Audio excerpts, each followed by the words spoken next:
Մենք խոսելու ենք միմիային թատրոնի մասին։ Այսօր կխոսենք բեմ հանդիսատես հարաբերությունների մասին, որովհետև մեզանում խախտված են արդեն այն պայմանական կողմը խախտված է եւ դա է թատրոնի մեռնելու, այսպես ասած, առաջին պատճառը եւ նախադրյալը։ Նախ ինչ բան է բեմը։ Բեմը դա մի տեղ է, ուր մեծերը փորձում են խաղ խաղալ։ Դա ասել է Լուիջի Պիրանդելոն եւ կարծում եմ շատ դիպուկ ձևակերպում է։ Ես իհարկե կուզեի խուսափել այն ամպագորգոր ձևակերպումներից, որ բեմը դա խորան է, որ այնտեղ արարողություն է կատարվում եւ չի կարելի այդ բեմին բարձրանալ կեղտոտ ոտքերով եւ այլն, դա իսկապես այդպես է ցավոք եւ ես կուզեի ոչ թե նկատողություն անել կամ միջամտություն անել կոպիտ, բայց ուղղակի կուզեի այսօր առիթից օգտվելով հանդիսատեսին բացատրել, որ երբ ներկայացումը ավարտվում է, չի կարելի բարձրանալ բեմ, որովհետև ներկայացման ավարտը դա դեռ չի նշանակում, որ ներկայացումը ավարտված է ընդհանրապես, որովհետև նոր այդ բեմի վրա կատարվում էր ինչ-որ արարողություն։ Ես նպատակ չունեմ քննադատելու ինչ-որ ներկայացումներ, ասել, որ ներկայացումները լավն են կամ վատն են կամ այն թատրոնի մասին կամ այս, ոչ, խոսքը ընդհանրապես երևույթի մասին է։ Եվ եթե մենք չպահենք այդ պայմանականությունը,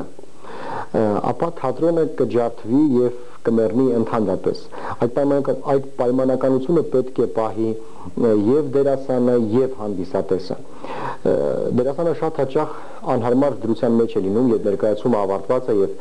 հանդիսատեսը իր կոշիկներով, որ նոր ման է եկել դուրսը փողոցում, բարձանում է բեմ ողջագուրվելու կամ ասենք ծաղիկ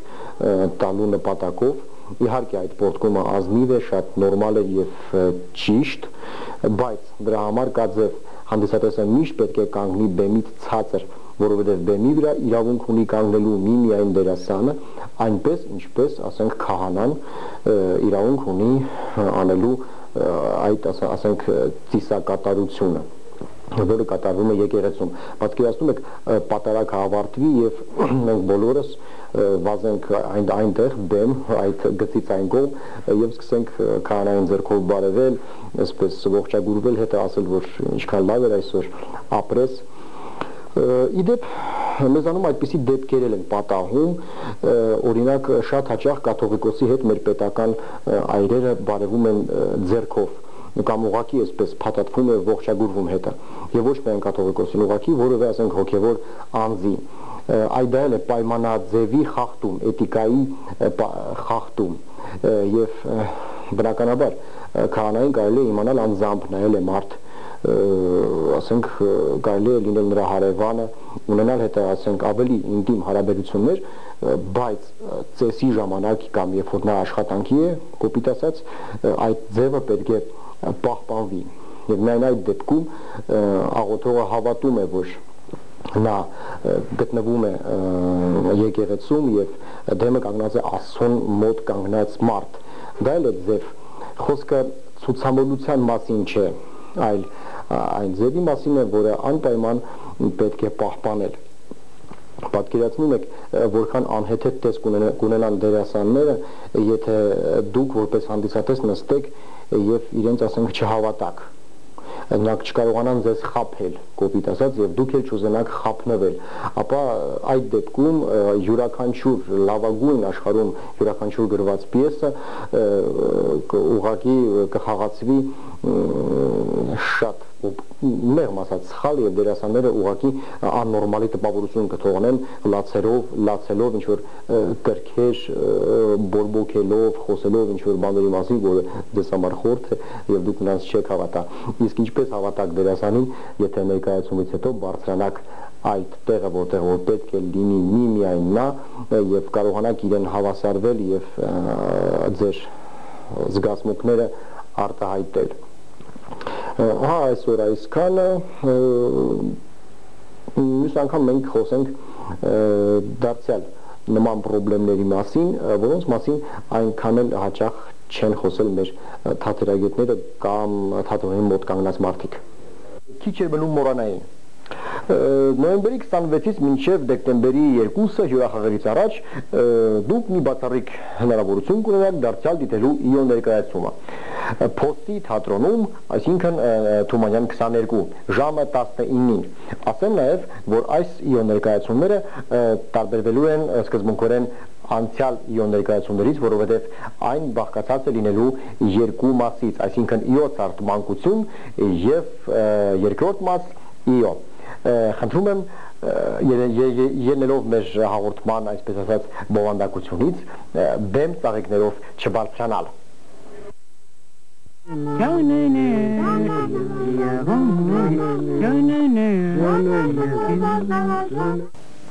Գրականության մասին խոսելը ինձ համար մեծագույն հաճույք է։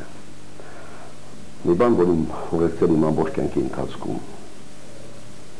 Ես ինձ համարում եմ իսկապես լավ ընթերցող եւ յուրաքանչյուր նոր գրքի հայտնությունը ամեն անգամ նոր աշխարհ հայտնարը բերելու պես մի բան է։ Բայց վերջի 10 տարիների ընթացքում ցավոք ես նկատում եմ մեր գրականության մեջ, հայ գրականության մեջ շատ ուրախացնող այսպես հոգուտ մարդու հոգում ինչ-որ բան տեղահանող ստեղծագործություններ ափսոս հազվագյուտ հայտնվեցին։ Ուսե ժամանակներն են այդպես, ոչ գրական, ինչպես սովորաբար ընդունված է ասել, ոչ գրական ժամանակներ։ Ինչեր է։ Որովհետև վերջերս ես առիթ ունեցա կարդալ մի հետաքրքիր ձեռագիր։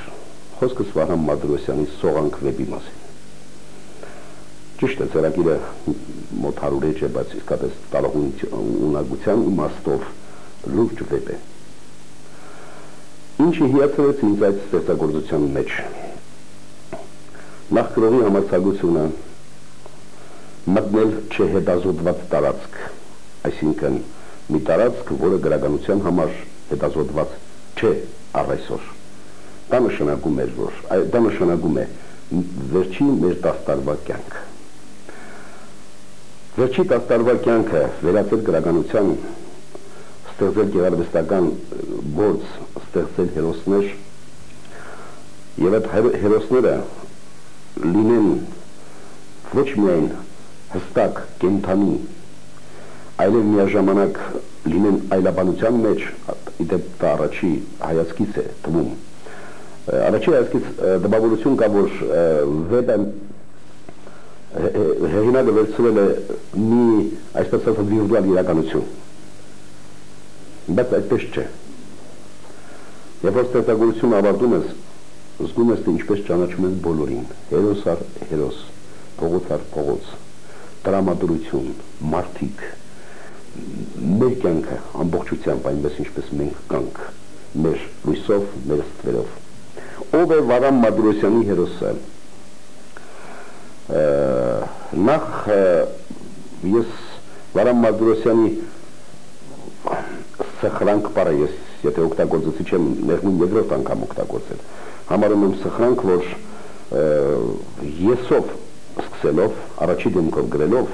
չի վախեցել իր հերոսը նույնաստելին հեղինակի հետ, որովհետև հերոսը բացական, այսպես ասած, բացական իմաստով բացական հերոս է։ Մեր ժամանակի հերոսն է, մի մարդ, որին բացի իր անձնական խնդիրներից, բացի իր շահի, բացի իր դեմ դրած իր, այսպես ասած, մանր ծրագրերից ուրիշ ոչ մեկ բան չի հետաքրքրում։ Եվ Վահրամի մոտ ստացվել է երրորդ աչքով տեսնել այդ ամեն ինչը ու ստեղծել մի ստեղծագործություն, որը առաջի հայացքից կրկնում եմ տպավորություն կա, որ այսպես ներշնչված իրականություն է, թվում է, թե մի այլ տեղ է կատարվում այդ ամեն ինչը, բայց ներկայացնել մեր կյանքը ինչպես այն կա։ Գիրքը կարդացվում է զարմանալիորեն մեկ շնչով եւ արցակի հրաշալի ռիթմով գրված, պատում է հրաշալի ռիթմ ունի ներքին եւ այդ ներքին ռիթմը օգնում է որ մեկ շնչով կարդացվի ստեղծագործությունը։ Ստեղծագործություններ կան, որոնք երբ որ կարդում ես, սկսում ես առաջին մի քանի էջը, արդեն դրանք ծանոթ են թվում քեզ։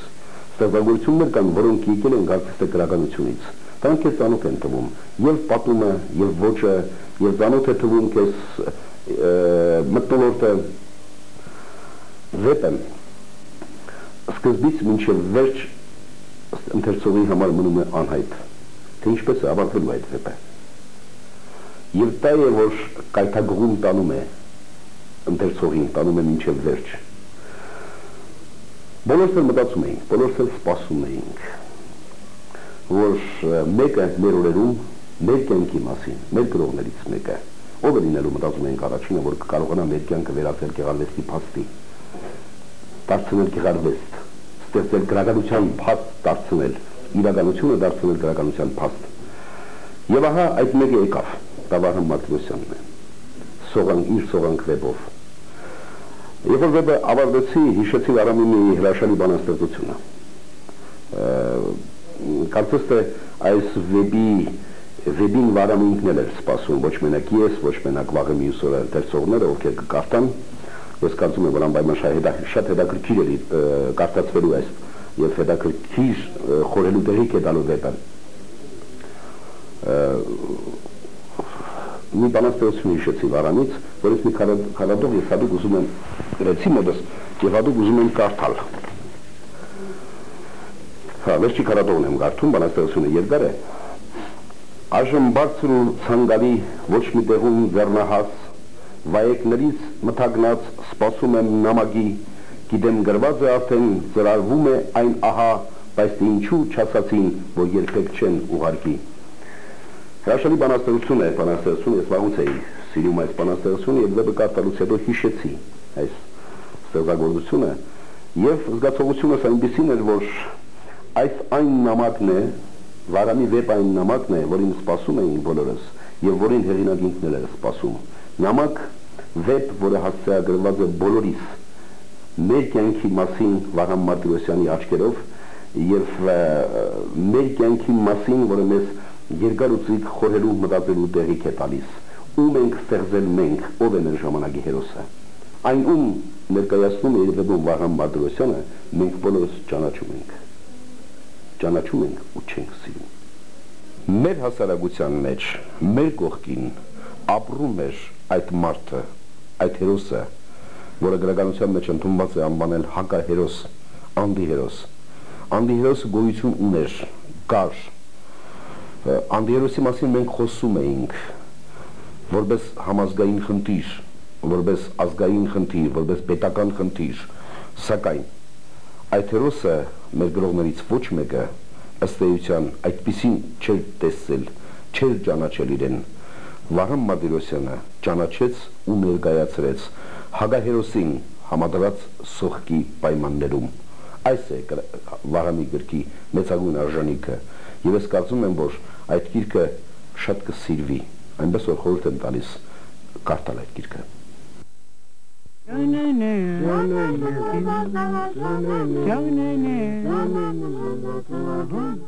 Մանիֆեստա 3-ը դա համաեվրոպական բիենալ է, այսինքն ժամանակակից արվեստի համահավաք, որը տեղի ունում 2 տարին մեկ, սա 3-րդ համահավաքն էր, եւ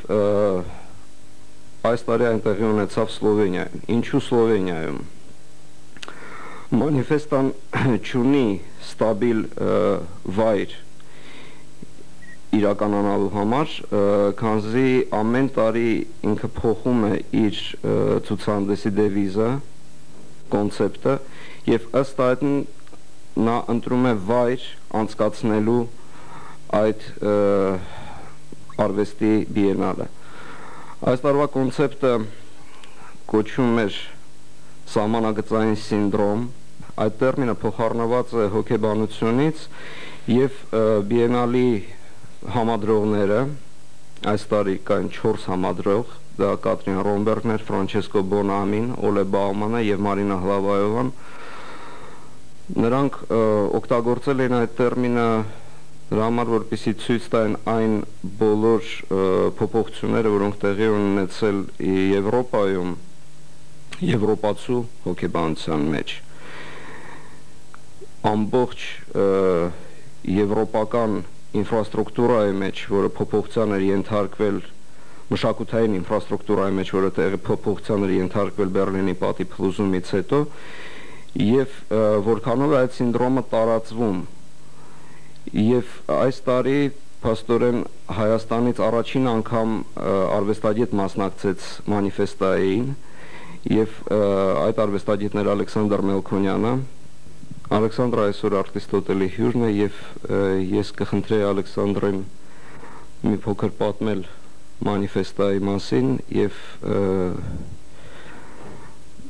նրանց հետո երբ Ալեքսանդրը կփորձի ներկայացնել մանիֆեստայի ամբողջ պատկերը կամ մասամբ որքանով հնարավոր դա լինի, մի փոքր խոսել սահմանագծային սինդրոմի մասին, ինչպես այն արտահայտվում կոնկրետ Հայաստանում, Հայաստանի մշակութային ինֆրաստրուկտուրայում։ Դե պատը քանդվեց, բայց ինչ պատեր քանդվում է, ինչ գիծ վերափոխվում է, վերանայվում է, տեղափոխվում է, ինչ որ մի պատ կա երևի մարդու մեջ, երկու մարդու մեջ, միջև այդ ուրիշը օդ արը թշնամի, այսինքն այս զգացվում էր ամբողջ մանիֆեստայի բոլոր հանդիպումների, այդ ուրեմն կոնֆերենցիաների թեմաների ներկա։ Եվրոպան դե արնահեղ ջարդուփշուր եղած ջահել եւ ծեր անցած տիեզերական արհավիրքներով բնական է որ նա ով Եվրոպան կմտահոգվի, որովհետեւ այնտեղ էլ ամեն ինչը միանշանակ չի հիմա եւ այդ դու ճիշտ ասել որ այդ բանի մանիֆեստայի դեվիզը հիմնական աշխատանքային ոչ թե դեվիզը այդ ակցիայի այլ կոնկրետ իր ամբողջ գաղափարը թափառաշրջիկ, այսինքն էքստրեմալ տեղեր, որտեղ սահմանագծային երևույթը կա, այսինքն որտեղ կա մեկը եւ մյուսը, օտարը եւ յուրային հասկացողությունը։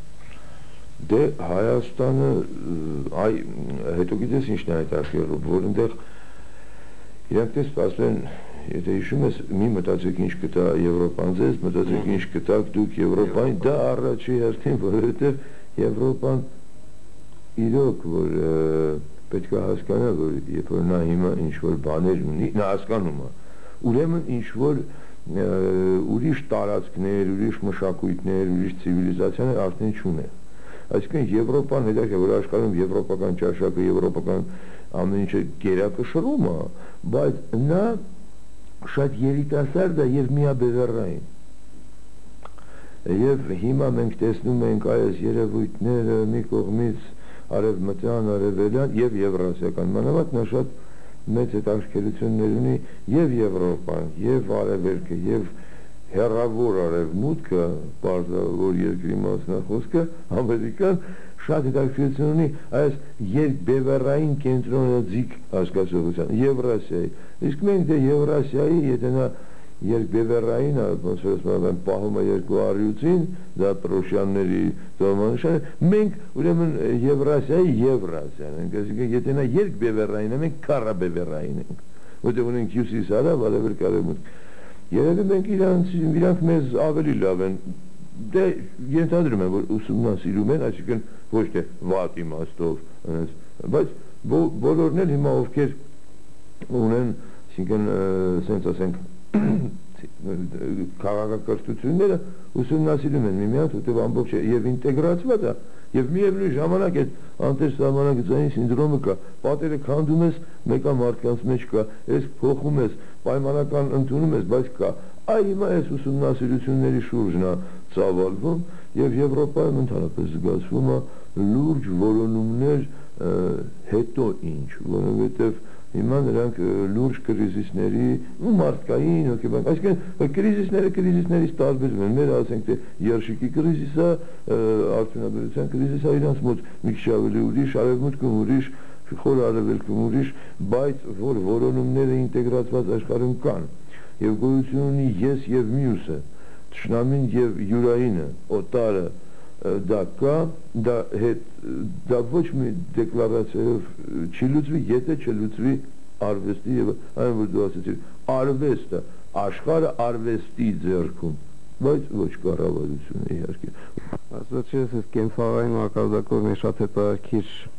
միտք լսեցի, ասած ինչ կյանք առանց թշնամու։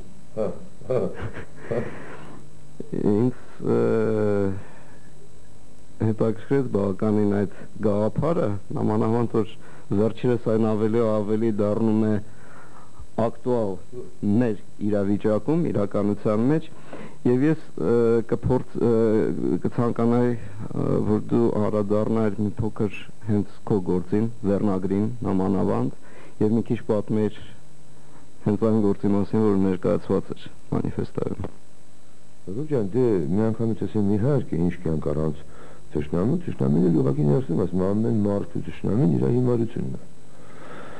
Այսինքն կարելի ասել որ մարդկության պատմությունը դա մարդու մեջի տաղանդի եւ անշնորհ կամ իմաստության եւ տաղանդի պայքարն է։ Եթե միաձուլվում են դառնում անհանջարեղ երևույթ, եթե կոնֆլիկտվում են դառնում է սարսափելի երևույթ։ Ինչ վերաբերում է կոնկրետ օբյեկտին, դե գիտես, ես կուզենայի որ ինքը օբյեկտի կատարող հեղինակ աղջիկ սերի պրոյեկտը մենք իրար հետ արեցինք, ինչ էր, նախ ուրեմն մի ինչ-որ ծավալներ, որոնք իրանց հերթին շրջապատված են ամեն ինչից շատ փոքրիկ քարերով, հետո իրանք միմյանցից է փակված են նույնպես քարերով։ Միգուցե դա մեր գյուղերն էին, որոնք հետ են անջելով փակվում էին լեռներում, ճիշտ ասած դա հայերի վերջի մայրաքաղաքի արքետիպ, այսինքն մենք բոլորս կրում ենք մեր այստեղից Կիլիկյան Վանը, Իգդիր Արդահանը, բերում ենք Սիրիայից, այ ինչ ենք մենք դառնում, եթե ընդհանրապես մենք մի հատ նայենք մեզ, ստեղից տատս, պապս եւ այլն, հետո կոնդը, այդ կոնդը ոնց որ Երևանը դե կոնդ է, Հայաստանն է կոնդ,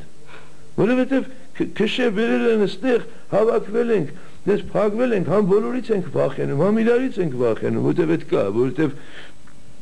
քանի որ հայը երևի պետությունը տարել էր իր մեջ, այդ իր սահմանագծի մեջ, ես ուզում եմ ինչ ասեմ, որ այդ արքետիպը հայ, ամեն մեկը յուրային իր մեջ սենց միասնավորված, միգուցե հայի մեկի ապրելակերպի տեսակը, եթե դառնա ընդհանրին, կարող է շատ հետաքրքիր երևույթ լինի, որովհետև մարդը իրոք միայնակ է, բայց պետք չի տարածիորեն հասկանալ։